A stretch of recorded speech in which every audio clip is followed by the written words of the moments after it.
Bonjour et bienvenue à la première vidéo du chapitre Fonction linéaire proportionnalité du programme de 3e. Dans cette vidéo, nous allons revenir sur la notion de proportionnalité telle que vous l'avez vue dans les classes précédentes et nous allons définir ce qu'est une fonction linéaire qui est la fonction de la proportionnalité. Bien, pour commencer, je vais vous présenter 4 situations et une seule est une situation de proportionnalité. Alors essayez de voir laquelle. Première situation. Un groupe de personnes entre dans une salle où 3 personnes se trouvaient déjà. Et je vous dis, le nombre de personnes totales dans la salle est proportionnel au nombre de personnes entrées. Alors ça peut être vrai ou faux, c'est à vous de décider vrai ou faux. Encore une fois, parmi les 4 petites histoires, il n'y en aura qu'une seule où ce sera vrai, où ce sera proportionnel. Histoire B. L'abonnement annuel à un vidéoclub coûte 25 €. Pour les abonnés, la location de chaque DVD coûte 4 €. Donc on paye 25 € pour s'abonner, et ensuite pour chaque DVD on paye 4 €. Et je vous dis, le prix total payé est proportionnel au nombre de DVD loués. Alors vrai ou faux? Petit c, un mètre cube de béton pèse 2200 kg, et je vous dis que la masse d'une quantité de béton est proportionnelle à son volume. Vrai ou faux? D, l'aire d'un carré est proportionnelle à la longueur de son côté. Vrai ou faux? Donc parmi A, B, C, D, il n'y en a qu'une seule qui est vraie et les autres sont fausses. Mettez la vidéo en pause et réfléchissez-y.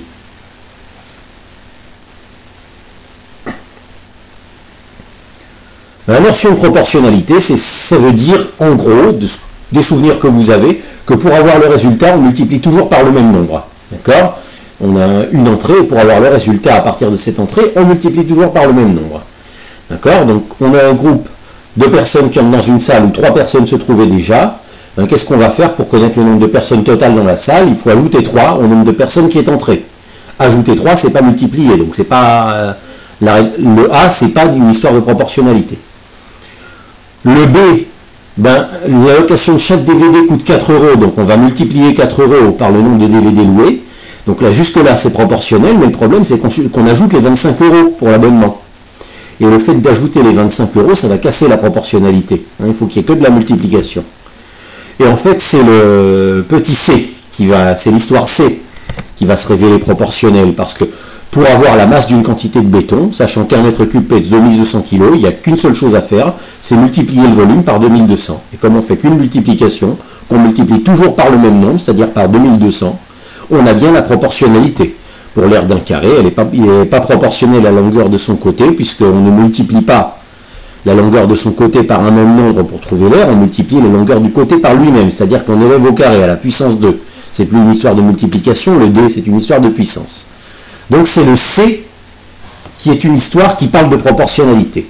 Et comme c'est l'histoire qui parle de proportionnalité, on va s'y intéresser d'un peu plus près. Donc voilà, j'ai recopié l'énoncé avec l'histoire du béton dont chaque mètre cube pèse 2200 kg. Et je vous pose quelques petites questions pour vous familiariser à cette histoire. Donc mettez la vidéo en pause, essayez de répondre à ces questions.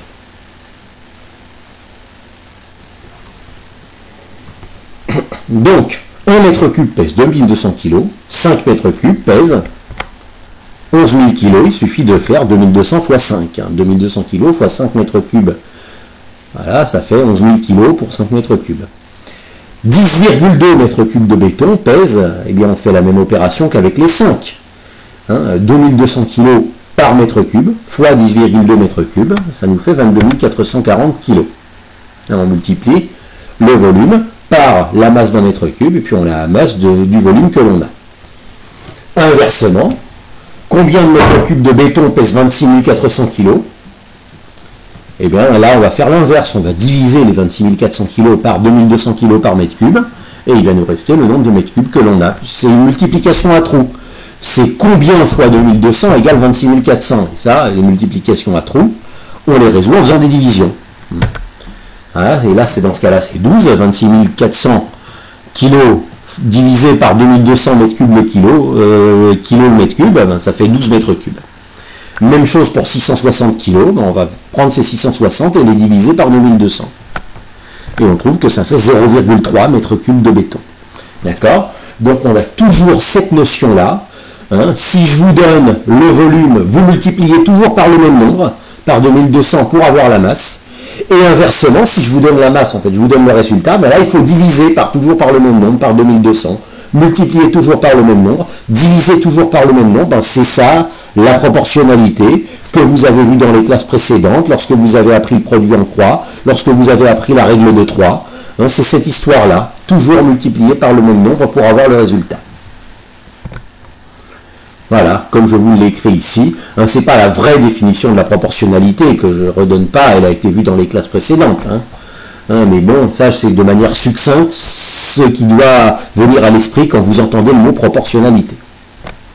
Voilà, et le nombre par lequel on multiplie s'appelle coefficient de proportionnalité, ou facteur, ou des fois on utilise le mot rapport, et on utilisera en troisième le mot coefficient directeur, et on verra pourquoi par la suite. Voilà. Et on va ramener cette histoire de proportionnalité à une histoire de fonction. Pourquoi? Parce que dans les fonctions, vous avez peut-être vu les vidéos sur le chapitre fonction, si vous avez besoin d'aller les revoir. Dans les fonctions, on a cette histoire de, on donne un nombre, on fait toujours la même opération et on obtient le résultat. On donne un antécédent, on fait toujours la même opération, on applique toujours la même formule et on obtient le résultat qui s'appelle une image. D'accord? Et donc là, on a cette histoire avec la proportionnalité, on a une quantité au départ, on multiplie toujours par un même nombre, c'est-à-dire qu'on fait toujours la même opération, et on obtient un résultat. Donc il y a une histoire de fonction, on peut voir la proportionnalité comme une histoire de fonction. Par contre, toutes les fonctions ne donnent pas de la proportionnalité. Il y a un certain type de fonction qui va vous donner de la proportionnalité, qui va parler de la proportionnalité. Eh bien, ces fonctions-là vont s'appeler les fonctions linéaires. Les fonctions linéaires, parmi toutes les fonctions, ce sont celles qui parlent de proportionnalité. Ben, on va appeler M la fonction qui, à un volume de béton, associe sa masse, c'est-à-dire la fonction qui correspond à l'énoncé que je vous ai donné. Quand on vous donne un énoncé, quand on vous dit un mètre cube de béton pèse 2200 kg, vous vous attendez à ce qu'on vous donne un volume de béton et qu'on vous demande de calculer sa masse. Eh bien, il y a une fonction pour ça, et j'appelle M cette fonction. Et comme toutes les fonctions, comme on l'a vu dans les vidéos sur le chapitre fonction, comme toutes les fonctions, cette fonction, on peut la définir avec un tableau de valeurs, avec une formule ou avec un graphique. Et bien, on va voir ces trois définitions-là. Un tableau de valeurs, un volume de béton, je prends un volume de béton, j'associe sa masse. Donc les volumes de béton, ce sont les antécédents, et les masses, ce sont les images. Et je fais un tableau de valeurs avec une ligne d'antécédents et une ligne d'images. Et ce tableau est un tableau de proportionnalité parce que la fonction est une fonction de proportionnalité. Parce que la fonction est une fonction linéaire. D'accord?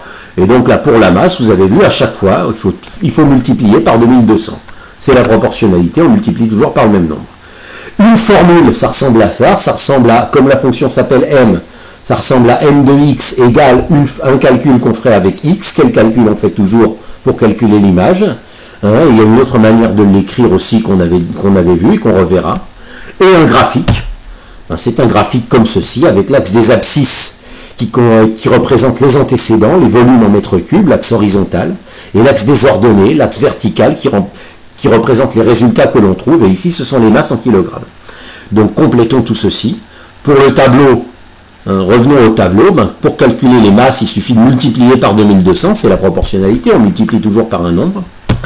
Donc 1 mètre cube 2200 kg, 2 mètres cubes 4400 kg, 3 mètres cubes 6600 kg. La formule, c'est quel calcul on fait à chaque fois, donc X c'est l'antécédent, X c'est toujours l'antécédent, donc c'est le volume de béton. Et comment je fais pour trouver la masse? Eh bien, je multiplie par 2200. Donc, le calcul que je fais, c'est 2200 fois x. La formule de la fonction, c'est 2200 fois x. On avait vu que ça peut s'écrire m entre parenthèses x. Ça se lit m de x égale 2200 fois x. Et on a vu aussi que dans les livres, on trouve ceci écrit, qu'on trouve la fonction écrite ainsi, avec cette espèce de flèche curieuse, avec un petit tiret au bout. Voilà. M, la fonction qui à x associe le nombre 2200 fois x. Voilà. Donc, et le graphique, comment est-ce qu'on dessine le graphique? Eh bien, on se reporte au tableau. Chaque colonne du tableau va nous permettre de placer un point sur le graphique, et en reliant ces points, nous allons trouver le graphique de la fonction. Donc, 1 mètre cube 2200 kg, je vais à 1 mètre cube sur l'axe des abscisses, et puis je monte jusqu'à 2200 kg, que je place le plus précisément possible. Ça me donne un point qui est ici. Deuxième colonne du tableau, 2 mètres cubes 4400 kg. Donc je vais jusqu'à 2 mètres cubes, je monte jusqu'à 4400 kg, ça me donne un point qui est ici. 3 mètres cubes, 6600 kg, même chose. Je vais jusqu'à 3 mètres cubes sur l'axe des abscisses, je monte jusqu'à 6600 kg sur l'axe des ordonnées. Ça me donne un point qui est ici. On a très envie de les relier. Et on s'aperçoit que si on les relie, et on s'aperçoit que même si on en place d'autres, on obtient ce dessin-là. Et ça ne nous surprend pas du tout d'obtenir ce dessin-là, parce qu'on se rappelle qu'on est dans la proportionnalité, et qu'on a vu en quatrième que quand on voulait représenter la proportionnalité sur un graphique, on obtenait toujours le même résultat, on obtenait toujours une droite qui passe par l'origine du repère. Et donc une fonction linéaire, voilà, qu'est-ce que c'est qu'une fonction linéaire? Maintenant les définitions, c'est une fonction comme ceci qui modélise une situation de proportionnalité. Et donc ce graphique, c'est une droite qui passe par l'origine. Donc reconnaître une fonction linéaire d'après son graphique, c'est immédiat. Est-ce que c'est une droite? Est-ce qu'elle passe par l'origine? Si vous avez répondu oui à ces deux questions, c'est une fonction linéaire. Si vous avez répondu non à l'une des deux questions, ça n'est pas une fonction linéaire. Et sa formule, c'est une multiplication. f de x égale un certain nombre fois x. Et ce nombre-là s'appelle le coefficient directeur, le coefficient de proportionnalité. Là, dans notre fonction, c'est 2200 fois x. Donc vous aurez un nombre qui remplacera le a de la formule, là, qui sera un nombre fixé, connu pour chaque fonction que vous considérerez. D'accord? Donc la formule d'une fonction linéaire, il n'y a pas d'addition dedans, il n'y a pas de soustraction, il n'y a pas de racine carrée, il y a un nombre fois x. D'accord? Et là, dans notre problème du béton, c'est 2200 fois x, mais n'importe quelle fonction, f de x égale 3 fois x, c'est aussi une fonction linéaire, où cette fois, le coefficient directeur voudra 3.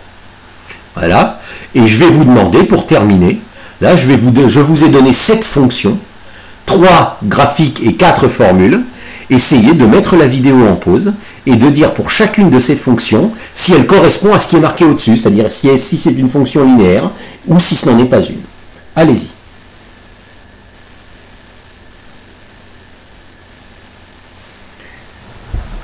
Bien, pour les 3 graphiques, on a dit que ça devait être des droites qui passent par l'origine. La première de ces fonctions, elle passe par l'origine, mais malheureusement, ça n'est pas une droite. Donc non. Ça n'est pas une fonction linéaire parce qu'on avait dit que ça doit être une droite. La deuxième fonction, si je vais un petit peu à droite, le deuxième graphique, lui c'est une droite. Mais on avait dit que ça doit passer par l'origine. Donc ça, c'est pas une fonction linéaire parce que ça passe pas par l'origine. C'est pas une situation de proportionnalité. Donc non. La troisième fonction, oui c'est une droite. Oui, elle passe par l'origine. Oui, c'est une fonction linéaire. Oui, mais la droite, elle descend. Et alors, elle peut descendre si elle veut. Je n'ai pas spécifié ça dans l'énoncé. La droite peut monter, peut descendre. Je n'ai pas dit qu'elle devait monter. Je n'ai pas dit qu'elle devait descendre. J'ai dit que ça doit être une droite qui passe par l'origine. C'est une droite qui passe par l'origine, donc c'est une fonction linéaire. Voilà. Les 4 fonctions suivantes que je vous ai présentées en bas sont des formules. Et donc, je me reporte à ce qui est marqué en rouge sur les formules. La formule est de la forme f de x égale nombre multiplié par x. Donc, que la fonction s'appelle f ou a ou b ou n'importe comment, je m'en fiche. Tout ce que je veux, c'est que le calcul qu'il faut faire, c'est un nombre multiplié par x. Alors, est-ce que c'est le cas pour la fonction a? A de x égale moins 5x. Oui, c'est un nombre moins 5, le nombre moins 5 multiplié par x. Donc, ça, c'est une fonction linéaire. Et son coefficient directeur, c'est le nombre moins 5. Le coefficient directeur, c'est le nombre par lequel je multiplie x. La fonction b, x moins 5. Donc là, je vois pour la fonction b comme opération une soustraction. Et moi, je voulais une multiplication, je ne voulais pas une soustraction. Je voulais une formule, un nombre multiplié par x. Je ne voulais pas de soustraction. Donc la fonction b, non, elle ne me convient pas. Ça n'est pas une fonction linéaire. La fonction f, qui a x, associe racine de x. Vous lui donnez un nombre, elle vous retourne sa racine carrée. Et bien cette fonction f, je suis désolé, ça n'est pas du modèle multiplication par x. Donc non, ça n'est pas une fonction linéaire. Et la fonction g. Alors la fonction g, elle est un petit peu bizarre. Vous lui donnez un nombre comme antécédent, elle vous ressort le même nombre comme image. Est-ce que c'est une fonction linéaire? C'est-à-dire l'image de 2 c'est 2, l'image de 3 c'est 3, l'image de chaque nombre c'est lui-même. Eh bien, on peut voir le x comme x multiplié par 1. Donc x, n'importe quel nombre, si vous multipliez par 1, ça ne change pas. Donc ce x, on peut très bien voir ça comme 1x. Et donc on va considérer que cette fonction, c'est une fonction linéaire. D'ailleurs, si vous tracez sa représentation graphique, vous verrez que c'est une droite qui passe par l'origine. Donc c'est une fonction linéaire, et le coefficient directeur, eh bien c'est 1. Parce que x, c'est la même chose que 1 fois x. Vous pouvez mettre le 1 devant si vous voulez. Et vous apercevrez que c'est bien de la forme a multiplié par x. Voilà ce qu'il faut savoir sur les fonctions linéaires. Dans la vidéo suivante, nous allons nous intéresser à leur graphique.